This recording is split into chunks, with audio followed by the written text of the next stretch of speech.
Масквіч Александра Быкова добра вядомы ў Жабінцы. У аматара рэтра-аўтамабіляў такі не адзіны, але гэта чырвоненькая антилопа па-асабліваму любая сэрцу. Падзяка за перамогу «Я памятаю, я ганаруся» і фотапартрэт дзеда у ваеннай форме, на якога так падобны ўнук.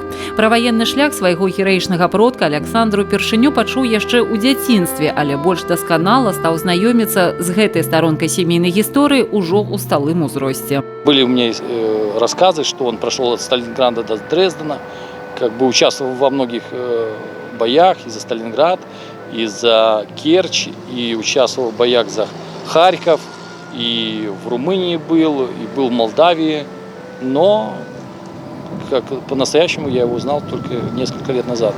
Бык Мікалай Нікіфарович пакінуў шэраг успамінаў, надрукаваных у газеце, няпросты шлях ад Сталінграда да Дрэздена. На фронт пайшоў у верасні 1942-го, у час, калі кіпела бітва за Сталінград. Менавіта там дыслацыравалася дывізія, у якую трапіў Мікалай Бык. Узгадваў, што на іх абрушылася ўся моц варожых танкавых калон, але ўсю абарону абляцелі словы «За Волгай для нас зямлі няма». Стаяць насмерць, і мы выстаялі, а потым разграмілі дывізіі Паўлюса. Сёння праўнук Ілля Быкаў трымае ў руках партрэт дзеда і стаіць у форме 1:1, як у яго на ваенным фотаздымку. І нават займае прызавыя месцы ў творчых конкурсах таксама з партрэтам гераічнага продка, але намаляваным сваёй рукой.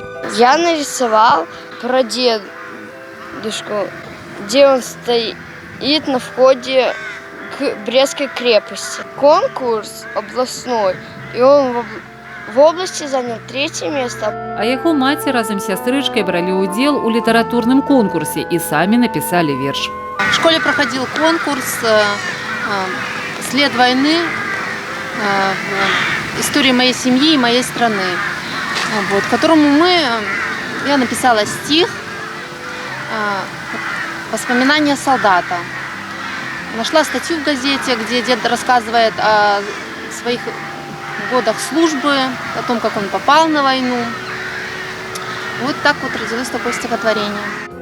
Напярэдадні 9 мая Александр Быкаў разам з сям'ёй ідуць на могілкі, дзе пахаваны яго дзядуля і бабуля.